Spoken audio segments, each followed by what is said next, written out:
ቢምጣ እዚህ ቢኖርና አንድ ላይ ብቻችሁ ተሰልጉ ደስ ይለኛል። ኤፍሬም ባይዞ እስከዛሬ ድረስ የት ነበረ? በጣም የብዙዎቻችን ጥያቄ ነው። አንዳንዴ ግራ የሚያጋባ ነገሮችን ይናገራልና መምጣቱ አይደለም አብርሃም የት ነው ያለው? የእውነት አብርሃም የት እንዳለ አያውቅም። ወንድሙ ነው እንግዲህ ተመልከቱ። አብርሃም ዛሬም ሌላ ቦታ ነው ያለው። አሁንም አብርሃም ይምጣ የሚለው ነገር መጀመሪያ ላይ መጣራት አለበት። አብርሃም ራሱን ማወቅ አለበት። በተለይ ወደ ትዳር ለመመለስ ወይም ደግሞ ወደ ራሱ ፍቅር እንግዲህ ለመመለስ እጅግ በጣም የሚጣራ ነገሮች አሉ። ምክንያቱም ዛሬ ላይ አብርሃም የት እንዳለ ልንገራችሁ፣ እጅግ በጣም የሚያሳፍር ነገር ነው። ዛሬ ላይ አብርሃም ሌላ ታሪክ ውስጥ ነው። ተመልከቱት እንግዲህ አብርሃምን ምን እንደሚሰራ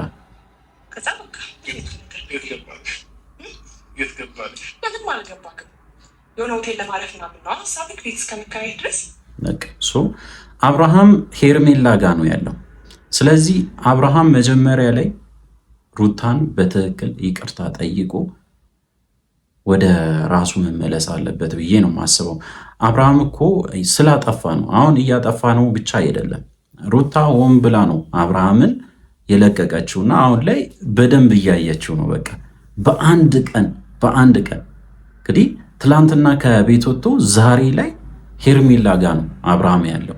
ስለዚህ ምንም ቢሆን ከሷ መራቅ የሚችል አይመስለኝም። እንግዲህ ሄርሜላም በራሷ በኩል በጣም እየለፋች ነው አብርሃምን ወደ ራሷ ለማድረግ የማታደርገው ጥረት የለም።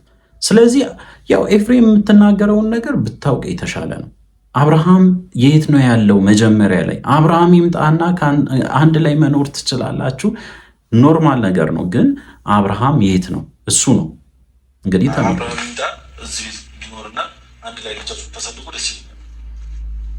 ስለዚህ ሩታ ምን ትላለች ብላችሁ ታስባላችሁ? እስቲ በቅንነት ይህንን ሀሳብ ወይም ሀሳባችሁን ኮሜንት ስራ አስቀምጡልንና ያለውን ነገር እናያለን። ለምን ሩታም አሁን ላይ የምትናገረው ነገር ራሱ እጅግ በጣም የሚያበሳጭ ነው። ምክንያቱም ኤፍሬምን ሊያበሳጨው ይችላል። ሌሎች በተለይ አብርሃምን የሚደግፉ ሰዎችን በሙሉ ሊያበሳጭ ይችላል። ይሄ ቃሏ የምትናገረው ቃል ማለት ነው። ምክንያቱም አብርሃም የት እንዳለ ስለምታውቅ አብርሃም ይምጣ ሲባል ከየት ነው የሚመጣ ነው ጥያቄው። የት ነው ያለው አብርሃም? ራሱን ቀይሯል ወይ? እስከ ዛሬ ድረስ ካለበት ስሜት በተለይ ከሄርሜላ ጋር የሚያደርገውን ነገር ለማቆም ዝግጁ ነው? ይህንን ነገር ያደርጋል ወይ አብርሃም? ይህንን ነው መጀመሪያ ላይ ማወቅ ያለብን። ስለዚህ አብርሃም አሁንም ነገም ከሄርሜላ ጎን ከመሆን ወደኋላ የሚል አይመስለኝም። እስቲ የአብርሃምን ለውጥም እናያለን በዛው።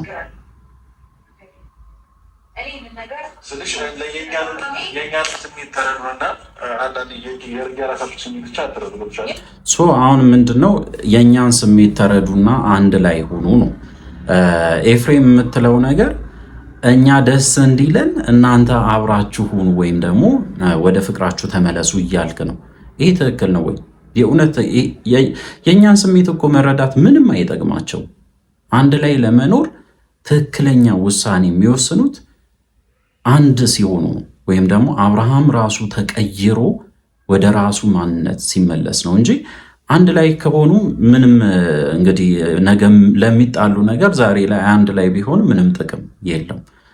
አብርሃም ያልተረዳከው ነገር አለ፣ ይሁን አውቀ ይሁን አላወቅኩም።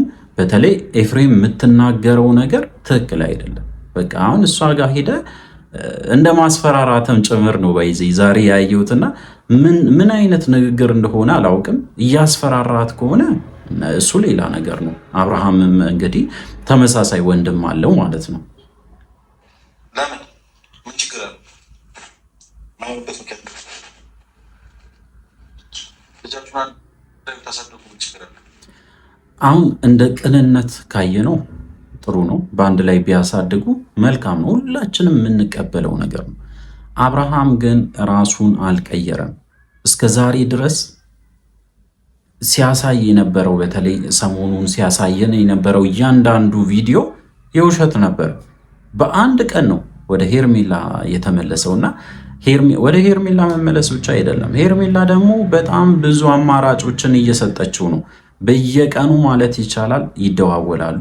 እሱ ብቻ አይደለም፣ በየቀኑ አብርሃም ጋር መሆን ስለምትፈልግ በጣም ብዙ ነገሮችን እያደረገች ነው።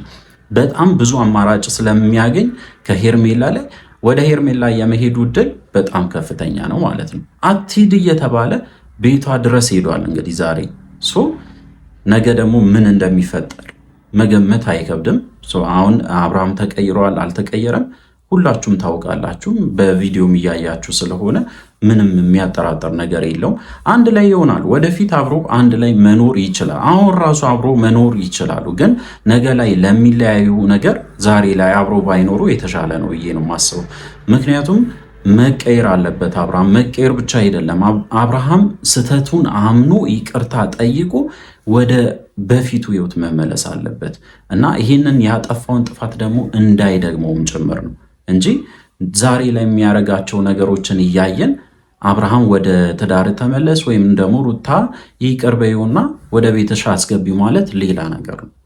አሁን ኤፍሬም የምታነሳው እያንዳንዱ ነገር እጅግ እጅግ በጣም ከባድ ነው። ለመቀበል ራሱ ይከብዳል። ተመልካች ራሱ ለመቀበል ይከብደዋል። እንኳን ኤፍሬም ተቀብሎት አብርሃም ተቀብሎት አይደለም እኛ ራሱ ለመቀበል ይከብደናል። አብርሃም የት እንዳለ ስለምናውቅ ማለት ነው። እንቀጥል። ልጁን በፈለገበት ሰዓት መጥቶ ማየት ይችላል። እንግዲህ ምንድነው አንድ ትልቅ ያስተዋልኩት ነገር ሶስተኛ ሰው ወይም ደግሞ በተለይ የጉዳዩ ባለቤት ያልሆነ ሰው ነገሮች እንዴት እንደሚቀሉት ነው የምታዩት። በቃ በጣም ቀላል ነው። ሰው ማስታረቅም ይሁን ማጣላትም በጣም ቀላል እንደሆነ ለመረዳት ትችላላችሁ። ምክንያቱም ኤፍሬም እዚህ ጋር መጥቶ የልቡ ነው የተናገረው ነገሮች እያንዳንዱ እውነት ይመስላሉ፣ ግን ከጀርባ የሚደረገው ነገር ደግሞ በፍጹም እውነት አይደለም፣ ውሸት ነው። በቃ ውሸት በጭራሽ በቃ የማይሆን ነገሮችን ይሆናል ብሎ እንደ መከራከር ነው። እና አሁን ሄርሜላ ትላንትና እኩል ነው የለቀቁትና ሄርሜላም የለቀቀችው ቪዲዮ አለ፣ አብርሃምም ወይም ደግሞ ሩታም የለቀቀችው ቪዲዮ ነበረ። በዛ ቪዲዮ ልዩነት ስታዩ አይተዋወቁም እንዴ እስከ ማለት ደረጃ ድረስ ትደርሳላችሁ። ምክንያቱም ኤፍሬም ያንን ቪዲዮ አላየም ወይ? ኤፍሬም አብርሃም ይምጣ ሲል ራሱ አብርሃም የት ነው ብላ ብትጠይቀው በጣም በቃ የሚገርም መልስ ነው የምትመልሰው። ይህ ነው የማስበው። አብርሃም የት እንደሆነ ሁላችንም እናውቃለን። ሄርሜላ ቤት ውስጥ ሆኖ አብርሃም ይምጣ አንድ ላይ ኑሩ ማለት ሌላ ታሪክ ነው። አሁንም ኤፍሬም የምታወራው የምትናገረው ነገር በደንብ ማስተዋል አለብን። ይሄ ቪዲዮ አላየክም ከሆነ የእውነት እሱ ላይ መፍረድ አንችልም። ግን በዛም በዚህም ሆኖ እንደ ወንድም አክት ማድረግ ጥሩ ሆኖ እያለ ግን ማገናዘብ ይኖርባል። አብርሃምን ማወቅ አለብህ ብዬ ነው ማስበው። ይኸውላችሁ እዚች ጋ ስሙ፣ በደንብ ስሙ።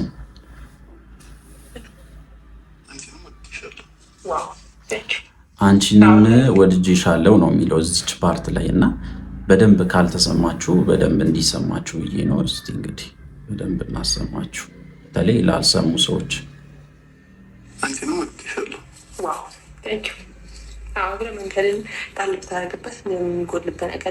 ስለዚህ አለቀ። አብርሃም ወደ ቤቱ መመለሱ ምንም ትርጉም የለውም። በቃ በአሁን ሰዓት አብርሃም ወደ ቤት ተመለስ የሚሉት ሰዎችም አሉ፣ በብዛት አሉ። ግን ይሄ ወደ አብርሃም ወደ ሩታ ለመመለስ የሚያደርገው ጥረት ጥሩ ሆኖ እያለ ግን ከጀርባ የሚያደርጋቸው እያንዳንዱ ነገሮች ወደ ትዳሩ እንዳይመለስ አድርጎታል። አብርሃም አሁን ብትመለስም ባትመለስም ነገ ላይ ለምትወጣ ነገር ከቤቱ ዘለ ለምትወጣ ነገር መመለስ ትርጉም አለው ብዬ አላስብም። ምንም እኛ ለሁለት ሰው ማዘን አንችልም። ለሄርሜላ ማዘን አንችልም፣ ለአብርሃምን ማዘን አንችልም። አብርሃምና ሄርሜላ አንድ ላይ ቢኖሩ የራሳቸው ህይወት ነው፣ እኛ ምንም አይመለከተንም። ግን እዚህ ጋር ትክክል ያልሆነ ነገሮችን ትክክል ነው ብሎ መቀበል ትክክል አይደለም ብዬ ነው የማስበው። አሁን አዳዲስ ነገሮችም እየተሰሙ ነው። ስለሱ ጉዳይም በደንብ አጣርተን ደግሞ ለእናንተ ለማድረስ ሞክራለሁ። በተለይ በትላንትና ለሽምግልና እንደነበረ ሰምቻለሁ። ይህ ነገር እውነት ነው ወይስ አይደለም? በደንብ አጣርተን ለእናንተ እናደርሳለን። አዳዲስ ነገሮች ይኖራሉ። ያው ሰሞኑን እንግዲህ አዳዲስ ድራማዎችንም እንመለከታለን ብዬ ነው የማስበው። እንግዲህ ለዚህ ቻናል አዲስ ከሆናችሁ ከወዲሁ ሰብስክራይብ ማድረግ እንዳይረሳ። በቀጣይ ቪዲዮ እስከምንገናኝ ድረስ በያላችሁበት ጤናና ሰላም ይሁንላችሁ።